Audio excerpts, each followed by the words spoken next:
Bienvenidos a todos, mi nombre es Marcos Falcone y es un placer poder recibirlos aquí en este nuevo proyecto que se llama 4 siglos de liberalismo y que tendrá el objetivo de analizar, difundir y reflexionar sobre la historia de 25 personajes que consideramos clave en la tradición liberal moderna.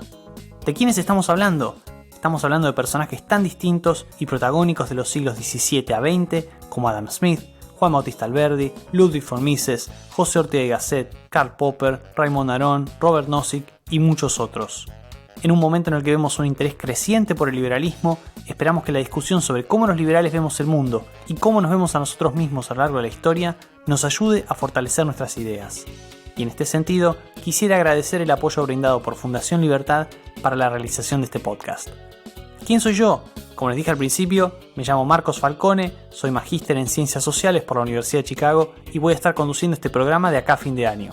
Algunos de ustedes me conocerán a partir de Twitter, donde estoy con el @hiperfalcon, o bien a partir de otro podcast que salió en 2020, Téngase Presente, donde entrevisté a políticos y académicos, también liberales, generalmente argentinos, sobre temas de actualidad. Para este proyecto voy a recibir todas las semanas a distintos especialistas y aficionados a la obra de nuestros personajes liberales de América Latina y de España. En el caso de hoy, vamos a hablar de John Locke. Locke no lo podés entender del todo si no ves un poco su trayectoria intelectual, ¿no? Es decir, es hijo de un sector, de un hombre que había peleado en contra de la monarquía absoluta para el bando parlamentario, que consigue que alguien le dé una beca para ir a Oxford, donde estudia algo de derecho, pero termina metiéndose en las clases de medicina y ejerciendo medicina aún antes de recibirse de médico.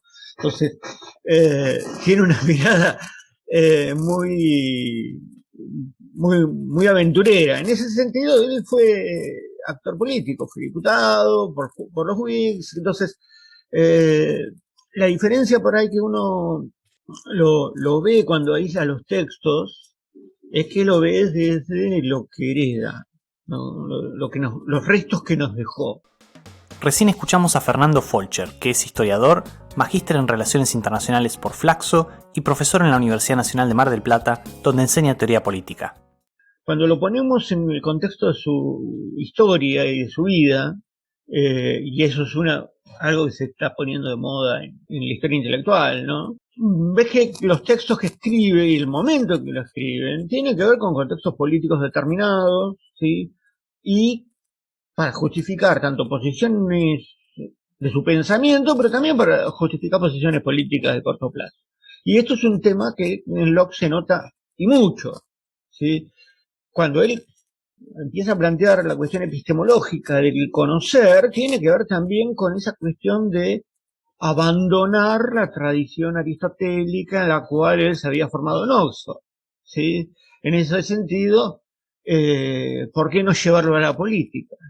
¿Sí? ¿Cuál es la experiencia que nosotros tenemos, ¿sí?, de la política británica?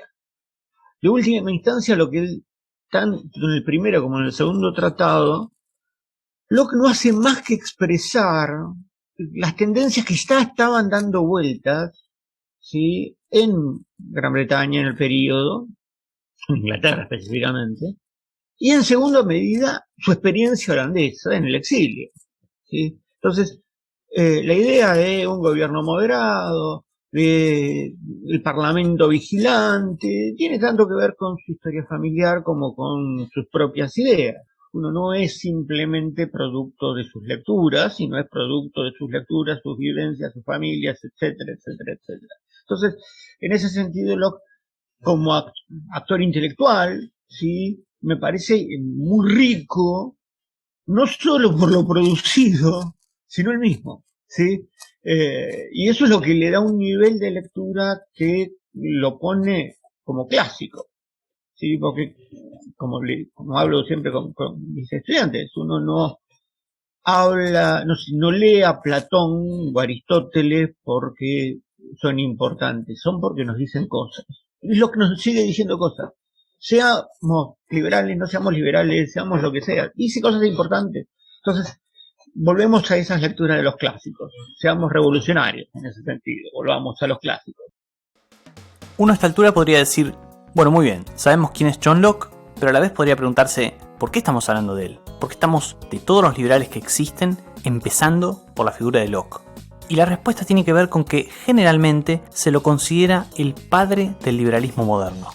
Así que decidí preguntarle a Alejandro Bongiovanni, que es abogado, magíster en Derecho y Economía por la Universidad Torcuato Di Tella y director de Fundación Libertad, si él estaba de acuerdo con esa afirmación.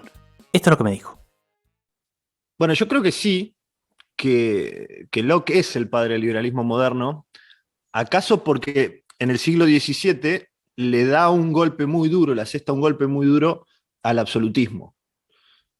A partir de Locke, el edificio absolutista, que estaba erigido en obras como la de Maquiavelo, la de Bossuet, pero sobre todo erigido a partir del Leviatán de Hobbes, a partir de Locke, digo, va a empezar a temblar un poco ese edificio y venirse abajo.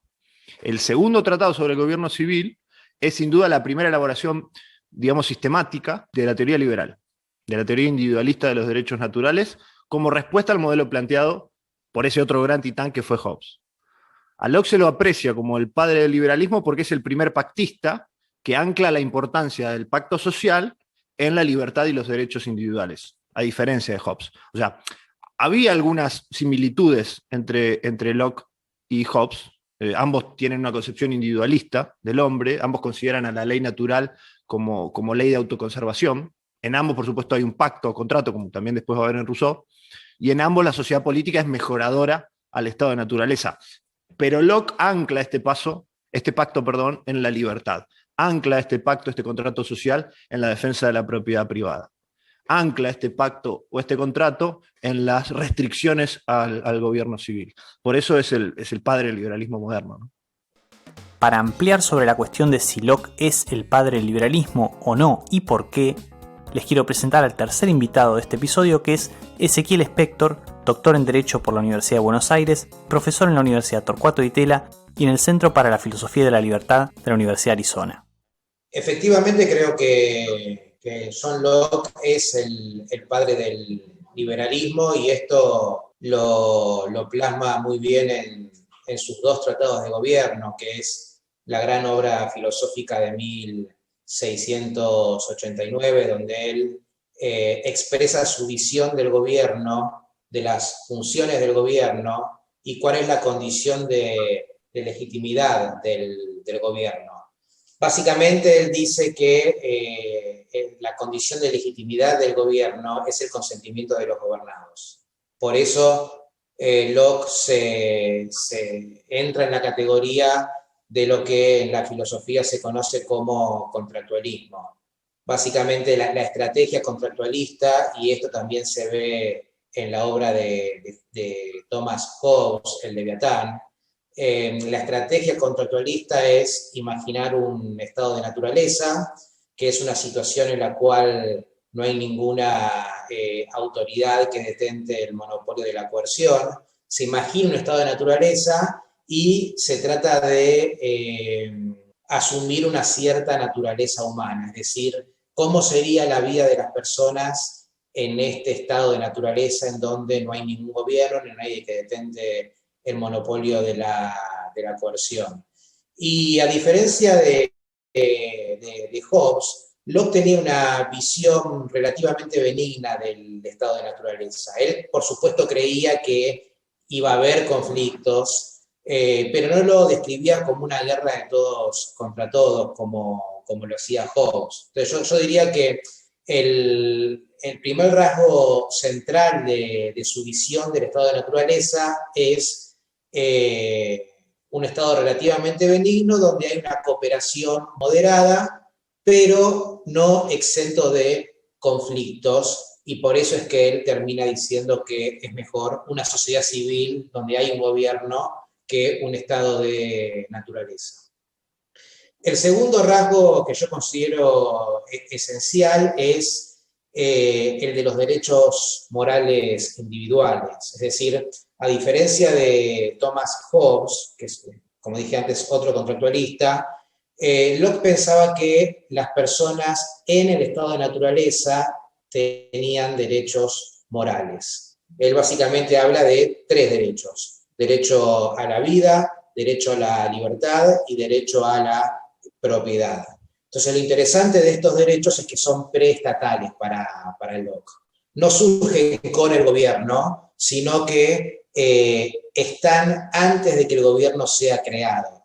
Y esto le marca la agenda un poco al gobierno, porque una vez que las personas están en la sociedad civil, el gobierno no puede jactarse de haber creado derechos o haber ampliado derechos, como se dice hoy en día. El gobierno tiene que limitarse a proteger aquellos derechos que las personas ya tenían en el estado de naturaleza, básicamente a la vida, a la propiedad y a la libertad.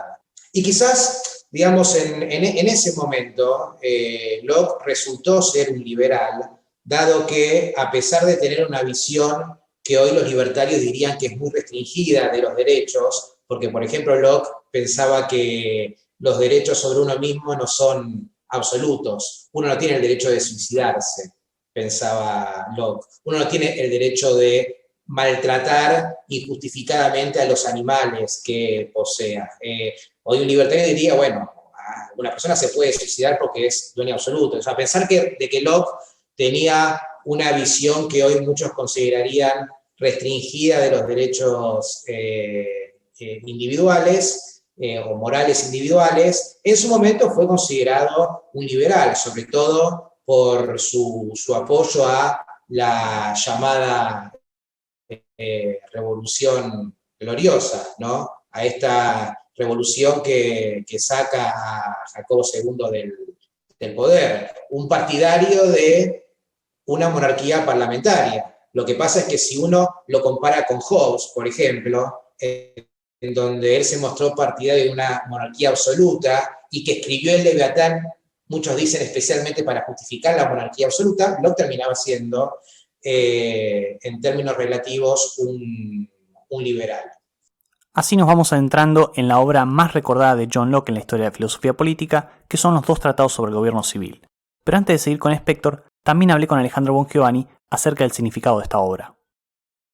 Bueno, creo que hay consenso de que el segundo tratado sobre el gobierno civil es la obra nuclear de Locke y también, acaso, una de las obras más importantes del liberalismo, si no la más, por esto de que fue una obra fundante.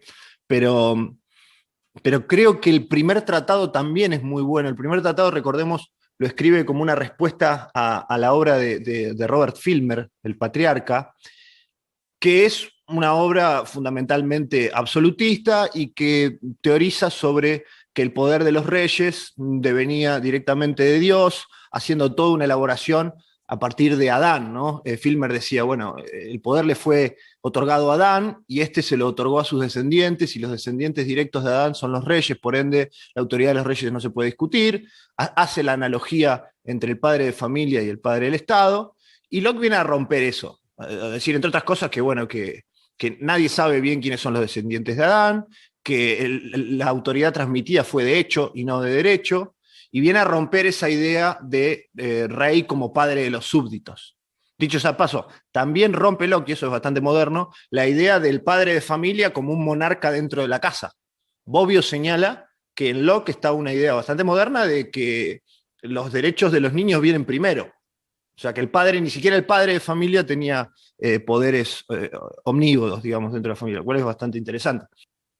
Y ahora sí, para conocer un poco más acerca de la argumentación detrás de los dos tratados sobre el gobierno civil y lo que se esconde detrás de ellos, acudimos otra vez a Ezequiel Spector. Entonces, la pregunta que surge en Locke es ¿por qué las personas, si tienen derechos morales en el estado de naturaleza y además hay una cooperación moderada, ¿por qué, según Locke, no soportarían las personas vivir en el estado de naturaleza? Y la respuesta, o la principal razón, él da varias razones, pero la principal razón que él da en su segundo tratado de gobierno es lo peligroso que sería un sistema de justicia en un estado de naturaleza. ¿Por qué?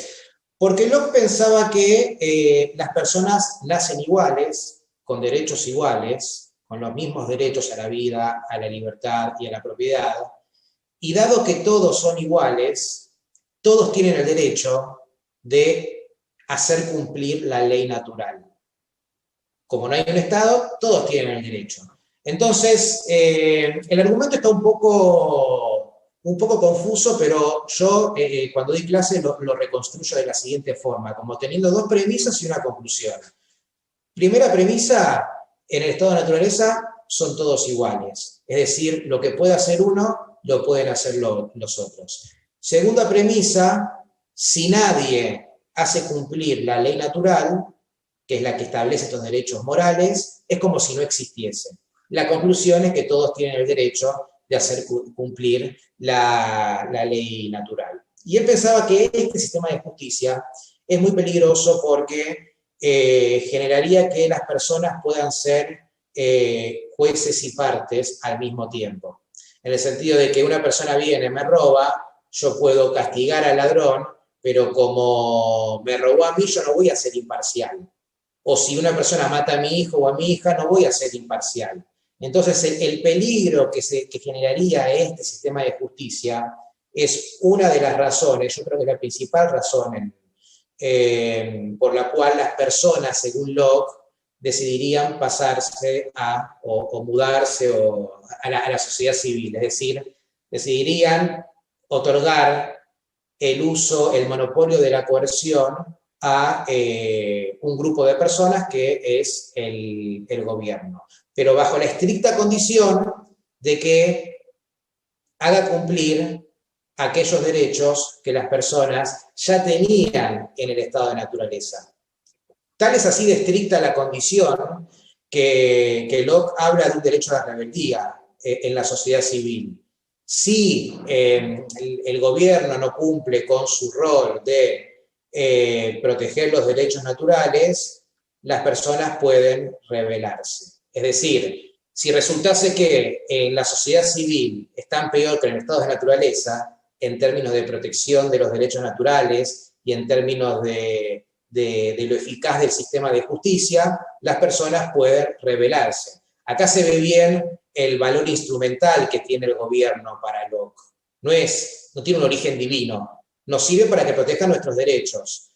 Si no protegen nuestros derechos, entonces las personas pueden rebelarse. Y de hecho, como dije antes, es muy probable que Locke haya tenido mucha influencia en los orígenes del sistema jurídico norteamericano. Vos fíjate que en la Constitución de Estados Unidos, en 1787 estamos hablando, la segunda enmienda consagra un derecho a portar armas. Que en realidad el fundamento filosófico de este derecho no es solamente defenderse del vecino que te viene a robar o de la patota del barrio. Además de eso, el fundamento es precisamente estar preparado por si el gobierno nos quiere oprimir. O sea, la idea es justamente, es muy peligroso que solamente el gobierno tenga armas. La gente tiene que estar preparada para rebelarse si acaso el gobierno nos oprime. Y esto en el liberalismo se ve, en Locke se ve, y en la tradición liberal se ve como un peligro latente, que es la idea de no hay ningún estudio que muestre que las personas que trabajan en el gobierno sean mejores personas que las personas que trabajan en el sector privado. Están sujetas a los mismos incentivos, a los mismos vicios, y encima con la desventaja de que en el gobierno las personas están en una situación de mucha ventaja o superioridad. Básicamente porque maneja la espada y maneja la billetera, maneja la policía y cobra impuestos. Y eso lo hace muy peligroso. Y la gente tiene que estar preparada. Pero este miedo al gobierno, esta idea de que hay un peligro latente en que haya un grupo de personas que tenga tantas facultades, es muy evidente en la tradición liberal y en Locke también, que fue como uno de los fundadores del liberalismo clásico. Pero además de teorizar acerca de las razones de la existencia del Estado y las condiciones bajo las cuales los ciudadanos pueden rebelarse ante la autoridad, Locke también es el primer filósofo que se toma en serio la pregunta sobre la propiedad privada, es decir, por qué surge y cómo se justifica. En este estado de naturaleza que imagina Locke, por supuesto que hay bienes, hay recursos, y en un principio nadie es dueño de nada. Entonces Locke se ve forzado, y es quizás el primer filósofo en tomarse en serio la justificación filosófica de la propiedad. Él se ve forzado a argumentar por qué las personas pueden apropiarse de recursos. Y esto ha dado lugar a lo que hoy se conoce como el proviso lockeano, que es la condición o la principal condición que Locke establece para que las personas en estado de naturaleza se puedan apropiar de recursos externos. Que las personas pueden apropiarse siempre y cuando dejen suficiente y tan bueno para los demás. Entonces, algunos dirán, bueno, hay un elemento consecuencialista, acá podría ser, pero la verdad es que lo que está ahí queriendo decir Locke es que no está permitido, moralmente permitido, dilapidar recursos o apropiarse de todo y no dejar nada para nadie. Bueno, básicamente, si se cumple esta condición, considera permisible apropiarse de recursos. Pero Locke no es solamente sus 2 tratados sobre el gobierno civil. La obra que escribió es muy extensa e incluye un texto de alta relevancia para el día de hoy, que es la Carta sobre la Tolerancia. Uno de los textos que a mí particularmente más me gusta de Locke es la Carta de la Tolerancia, ¿sí? Que tiene más que ver con temas que están en discusión hoy, que es lo público y que es lo privado, ¿sí? Y me parece que tanto los 2 tratados sobre el gobierno civil y la carta tienen que ser miradas en ese contexto de público-privado, que es lo que hoy estamos enfrentando. Por un lado, las limitaciones al poder absoluto, pero también por otro lado, la aceptación de las diferencias, ¿no? Que hoy están en retroceso con la cultura de la cancelación, etcétera, etcétera, ¿no? Entonces, son textos que a mí particularmente me lleva mucho a trabajar y a discutir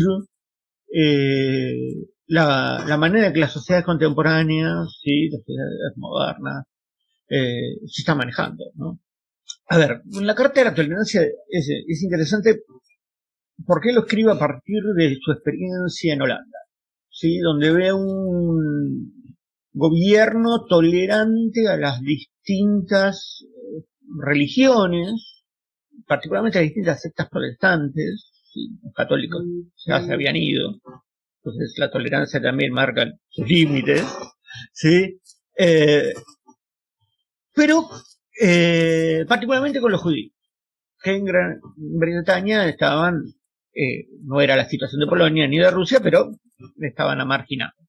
Entonces, la idea que hoy me parece clave para el liberalismo, la separación de lo público y de lo privado, ¿sí?, de la esfera del público y privado, tiene dice, bueno, si es la esfera de lo privado, que no afecta a nadie, me afecta a mí solo, entonces podemos y debemos ser responsables de aceptar esa diferencia. ¿Sí? Una sociedad plural, una sociedad abierta, es aquella que acepta que el otro es distinto y no por eso no pueda participar o que no tenga razón en algún tema. Entonces, la diferencia implica aceptar esas diferencias. La tolerancia implica aceptar esas diferencias, pero a su vez apelar a algo. ¿A qué? A la razón, a la discusión y a la dialéctica política, ¿no? Entonces, discutamos ideas, ¿sí?, no personas. ¿Sí? Y Locke, en ese sentido, era muy cuidadoso de no mezclar los conceptos. El poder político es una de las cosas centrales. El poder social, y en ese sentido se refiere a la tolerancia, ¿sí? Vamos a discutir, bien, civilizadamente, porque ya pasamos demasiadas guerras, ya tuvimos demasiados exilios y demasiadas muertes. Bien, eso lo superamos. El poder político se discute. Ahora, se limita, porque desconfiamos del otro, un poco. Sí, porque sabemos que la suma del poder público es lo que es. Ahora bien, en el poder social, en el poder personal, vamos a aceptar la diferencia, porque si no, nos estamos perdiendo cosas interesantes. Locke, así como los personajes sobre los cuales vamos a hablar en los próximos capítulos, tiene una obra que es vasta y una cantidad de contribuciones que puede llegar a ser infinita. Entonces, una pregunta que le hice a los invitados y que voy a repetir en los próximos episodios es: ¿cuál consideran que es la contribución más importante de los autores que estamos estudiando a la historia del liberalismo? En el caso de Locke, Fernando Folcher me dijo lo siguiente: vamos a leer a Locke porque nos dice cosas, no porque Locke estuviera de acuerdo con lo que nosotros decimos, ¿sí? El aporte en ese sentido es la idea del individuo, ¿no? De la diferencia entre lo público y lo privado, ¿sí? Y cómo la propiedad entra dentro de lo privado, ¿sí? Y cómo el poder tener bienes nos permite articular lo público y lo privado. Aunque no haya sido lo central de su pensamiento. Lo central de su pensamiento en eso es la limitación del poder político, ¿sí? Pero esas dos relaciones para el liberalismo, tanto para el liberalismo político como para el liberalismo económico, son claves. En ese sentido, y a mí me cuesta mucho separarlo, es una postura de hace tiempo, uno no puede denominarse liberal si no comparte ambos aspectos, ¿sí? Si no comparte el liberalismo económico y si no comparte algunos aspectos del liberalismo económico, que también es una bolsa enorme de pensadores, y los aspectos centrales del liberalismo político. Y Ezequiel Spector me dijo lo siguiente: me parece que hay dos elementos centrales. Primero, la idea de que los derechos no son creados por el Estado y no pueden ser anulados por el Estado. A lo sumo pueden ser respetados por el Estado, pero los derechos la gente los tiene independientemente de que haya o no un gobierno. Me parece que esto políticamente es muy importante porque le marca la agenda al gobierno y además se muestra que no tenemos por qué agradecerle al gobierno cuando protege nuestros derechos, porque es precisamente para eso para lo que lo contratamos. Entonces, esta idea contractualista más el agregado de los derechos morales creo que políticamente es muy potente. Y la segunda es la idea de que ciertos derechos no pueden estar a merced de consideraciones de utilidad, de cálculos consecuencialistas. Esto también es muy importante, dado que las consecuencias siempre pueden cambiar, son contingentes. Entonces, el hecho de argumentar que los derechos tienen un valor intrínseco y que no depende de consideraciones de utilidad, fue luego tomado por otros filósofos que no son estrictamente liberales clásicos, como Ronald Dworkin, por ejemplo, ¿no? Esta idea de que los derechos individuales son como cartas de triunfo frente a consideraciones de utilidad o las preferencias de la mayoría, que obviamente es el fundamento filosófico del derecho constitucional. El objetivo de la Constitución es proteger ciertos derechos que tienen que estar fuera del alcance del voto mayoritario. Y para ir cerrando, y dado que tiene que tener algún sentido estudiar a los autores que estudiamos, se me ocurrió preguntarle a Alejandro Bongiovanni si él cree que Locke nos ayuda a pensar el presente y por qué o por qué no. Y esto es lo que me dijo. Es una buena pregunta. Sí y no. A ver, sí, porque tiene vigencia respecto toda su filípica en contra de los poderes extensivos e intensivos de los gobiernos. Sigue teniendo vigencia para entender que hay que ponerle diques de contención al poder que tiende a ser expansivo. Sigue teniendo vigencia en entender que la sociedad antecede al gobierno. Esto me parece básico, pero bueno, hay que recordarlo cada tanto. Che, la sociedad civil antecede al gobierno civil. Es bueno plantearlo. Sigue teniendo vigencia, por supuesto, en el remarcar la importancia de la propiedad privada, más allá de las consecuencias económicas, digo. La propiedad privada como un ámbito de realización personal, como el ámbito de lo propio, como el ámbito en el que uno se proyecta en tanto persona, no solo con objetos, sino con las consecuencias de esos objetos que sirven para las relaciones sociales, para las relaciones familiares y demás. La importancia de la propiedad privada era nuclear para Locke y es nuclear para nosotros. Y sigue siendo vigente para mí en todo el término de la tolerancia, que insisto, hoy es un tema importante, es un tema que genera conflictos, la falta de tolerancia, y releer a Locke me parece que es bueno. ¿En qué cosas no es vigente? Bueno, Hoy no precisamos la visión justnaturalista, que por supuesto ha permeado gran parte del constitucionalismo occidental, pero no necesitamos apelar a una razón superior ni a una deidad para nutrir los derechos que consideramos básicos para la dignidad de las personas, digamos. No hace falta Dios para que haya derechos humanos. Con esto no estoy ni pretendiendo ni negar ni afirmar a Dios, simplemente digo, no es un argumento necesario. Entonces digo, el justnaturalismo hoy admite otras variables para llegar a las mismas consecuencias. Y también es cierto que la fundamentación de la propiedad privada hoy ha sido superada por teorías más sofisticadas, tanto de izquierda como liberales, digamos. Las observaciones que hace Nozick sobre los provisos de Locke son claros al respecto, y después hay teorías más elaboradas que buscan morigerar el respeto a la propiedad, pero digo, la fundamentación de la propiedad privada de Locke es interesante, es intuitiva, no es, por supuesto, completa, no se puede pedir que una teoría sea completa. Hoy la verdad que admite teorías mejores o por lo menos más sofisticadas. Y así se va terminando este primer episodio de 4 siglos de liberalismo, quizás experimental y que vamos a ver cómo se modifica o no en las siguientes emisiones. La figura de Locke no podía sino ser la primera, porque siempre que hablamos del derecho a la vida, a la libertad y a la propiedad, en algún sentido le estamos en deuda. En el futuro vamos a ver a otros teóricos que van a estar de acuerdo o se van a pelear con él, pero todos ellos van a tener el mismo objetivo de maximizar la libertad de la que gozamos los seres humanos. Así que les agradezco muchísimo por su acompañamiento y los invito a suscribirse a este podcast en Spotify, Apple Podcasts o su plataforma preferida. Los espero la próxima semana para cruzar el Canal de la Mancha desde Gran Bretaña hacia Francia y hablar sobre otro gran liberal clásico como es Montesquieu. Muchas gracias.